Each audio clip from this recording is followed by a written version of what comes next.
Ok, hey salut les Warriors, c'est Cédric, j'espère que vous allez bien parce que moi j'ai la forme, je vais vraiment très bien comme d'habitude. Donc on se retrouve pour le 16e DML, donc la vidéo où je réponds à vos questions. Donc au programme de ce DML, première question c'est j'ai commencé à m'entraîner plus lourd pour progresser. Est-ce que je dois vraiment utiliser une ceinture de force pour le squat, le soulevé de terre et autres? Ensuite, la deuxième question, qui est une question que j'ai reçue en commentaire du dernier DML, et c'était très intéressant, c'est est-ce qu'il est nécessaire de faire des périodes de sèche et de prise de masse quand on ne fait pas de compétition et qu'on a juste un objectif esthétique? Donc question intéressante à laquelle je répondrai. Et ensuite la troisième question, la question du titre de la vidéo, c'est j'ai arrêté la muscu pour les cours depuis des mois. Comment retrouver mon niveau sans me blesser? Donc vous avez si vous cherchez la question qui vous intéresse, vous avez en description le timing avec les différentes questions que j'aborde à quel moment. Donc c'est parti pour la première question de CDML, c'est j'ai commencé à m'entraîner plus lourd pour progresser, est-ce que je dois prendre une ceinture pour le squat et le soulevé de terre? Donc la question c'était pour le squat mais j'étends ça au soulevé de terre. Déjà, bienvenue au club des gens qui mettent lourd pour progresser, parce que c'est vrai que les gens ont souvent peur en fait de mettre lourd, parce qu'en fait, pour progresser, alors qu'il n'y a qu'en mettant lourd de toute façon qu'on va progresser, en gardant encore une fois une bonne technique d'exécution. Mais du coup, déjà, bravo à toi, tu commences à être un vrai warrior. Et ensuite, oui, évidemment qu'à un moment donné, quand on fait du lourd, va falloir avoir une ceinture de force et il va falloir se protéger, que ce soit les poignets ou bien la ceinture abdominale, parce que de toute façon, la ceinture va permettre de faire vraiment un soutien au niveau de la région lombaire, parce qu'en fait, ça va te faire une pression intra-abdominale, parce que vraiment, ça va te serrer, et du coup, ça va vraiment protéger cette région-là. Et du coup, c'est vraiment intéressant déjà, vraiment, pour pas te blesser à long terme. Et en plus de ça, ça va te permettre de progresser encore plus, parce que mine de rien, avec cette pression-là intra-abdominale, on va être plus gainé, on va être plus stable, et du coup, ça fait qu'on va pouvoir mettre plus de charge, donc encore plus de progression. Donc ça, c'est nickel. Ouais, donc du coup, à quel moment est-ce que tu te dis faut commencer à mettre une ceinture? Je pense qu'on peut commencer à mettre une ceinture à partir du moment où la barre de squat, par exemple, commence à dépasser ton poids de corps. Par contre, je tiens à faire une précision en particulier. Ce n'est pas parce qu'on utilise une ceinture de force qu'il ne faut pas apprendre à gainer. Il faut apprendre à gainer avant, c'est-à-dire qu'il faut d'abord que tu puisses maîtriser ta charge. Imaginons, tu pèses 75 kg, apprends d'abord à vraiment gainer ton corps avec 75 kg sur ta barre à squat et ensuite utilise une ceinture de force. Vraiment, la ceinture de force ne vient pas remplacer ta ceinture abdominale, elle vient la soutenir.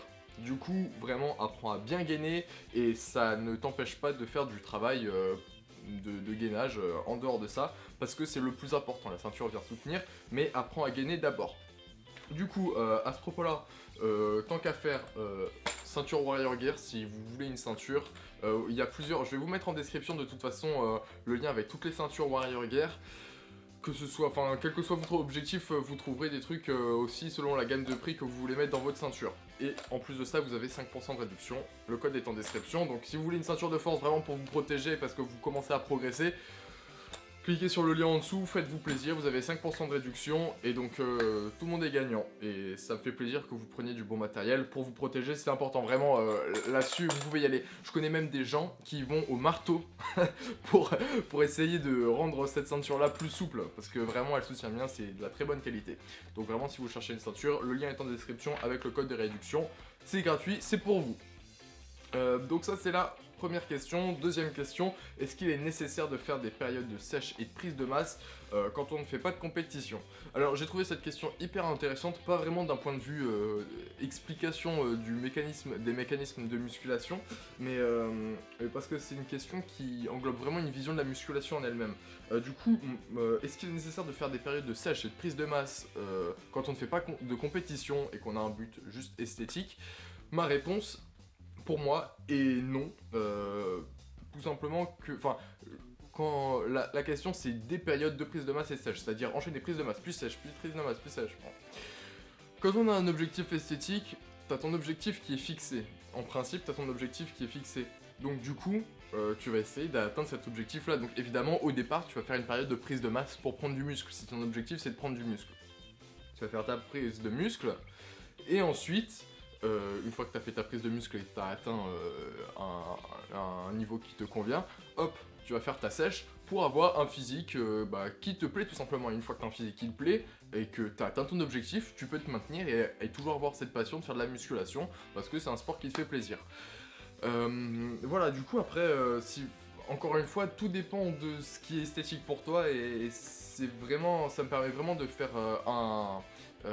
d'apporter ma vision du truc, c'est que si ton but c'est d'avoir un objectif en particulier, t'es pas obligé de faire prise de masse et sèche tous les ans, ce qui va d'ailleurs te faire probablement ralentir si tu descends trop bas en termes de sèche. Mais du coup, voilà, vraiment, si t'as ton objectif, fais en sorte d'atteindre ton objectif et une fois que tu l'as, t'as tout gagné, bravo, t'es un warrior tout simplement. Du coup, non, c'est pas obligé de faire prise de masse sèche si on ne fait pas de compétition et tout simplement d'essayer d'avoir son objectif. Et une fois que t'as atteint ton objectif, fais-toi plaisir quoi, tout simplement. Donc voilà, je ne pense pas qu'il soit obligatoire de faire des prises de masse sèche quand on ne fait pas de compétition. Ça pourrait être sympa de le faire par exemple, faire prise de masse pendant l'hiver et sèche pendant l'été, du coup, parce que c'est quand même plus agréable d'avoir moins de gras à l'été, surtout qu'il fait chaud. Donc voilà, non, c'est pas obligé encore une fois. La réponse était presque dans la question, c'est à partir du moment où on a un objectif esthétique, essaie d'atteindre ton objectif esthétique là, et une fois que tu l'as atteint, bravo, et puis tu peux continuer à faire de la muscu, ne serait-ce que pour le plaisir d'en faire. Donc voilà, c'était la réponse à cette deuxième question un peu plus philosophique de musculation, que j'avais eu en commentaire du dernier DML. Donc n'hésitez pas encore une fois à me poser vos questions en commentaire et sur mes réseaux sociaux qui sont en description. Mais on passe à la troisième question. La question du titre de la vidéo, c'est « J'ai arrêté la musculation pour les cours depuis plusieurs mois. Comment retrouver mon niveau que j'avais avant sans se blesser ?» Alors tout simplement, je vais être très rapide. Punaise, je crois que pour une fois ce DML va durer moins longtemps que d'habitude. Non, tout simplement, déjà toujours y aller doucement. Vraiment, on a tendance en fait à sous-estimer la perte de force au départ, surtout quand on arrête la musculation depuis plusieurs mois. Donc vraiment, vas-y doucement, tu peux suivre le même programme que tu avais avant, sauf que tu vas utiliser 50%, enfin tu vas utiliser la moitié des charges que tu utilisais avant. Si par exemple avant tu faisais, du développé halter à 24 kg par bras en 10 répétitions, tu vas faire 10 répétitions mais avec 12 kg par bras. Peut-être que ça sera facile, pas de souci. Le truc c'est qu'il faut vraiment réhabituer ton corps et ton système nerveux à la coordination des mouvements, et donc ça c'est en fait le travail de base qui va te permettre de ne pas te blesser et qui va permettre de récupérer toutes tes charges que tu pouvais avoir avant. Donc vraiment, faut prendre ce temps-là, utiliser la moitié des charges que tu avais avant et ensuite tu recommences, pas depuis le départ parce qu'en fait tu verras que tu vas progresser super vite. Mais du coup, ce que tu vas faire, c'est que tu vas utiliser 50% de ce que tu utilisais avant. Si avant tu faisais tes séries développées couchées à 100 kg, tu vas mettre 50 kg. Et l'entraînement d'après, tu vas mettre 52,5 sur la barre. Et la fois d'après, 55. Et tu verras que tu vas récupérer très vite. Ça va prendre un peu de temps, mais ça va te permettre vraiment de ne pas te blesser, premièrement, et de te réhabituer au mouvement. Et tu verras que tu vas progresser très vite. Et que finalement, tu vas retrouver un niveau qui était le même que tu pouvais avoir avant.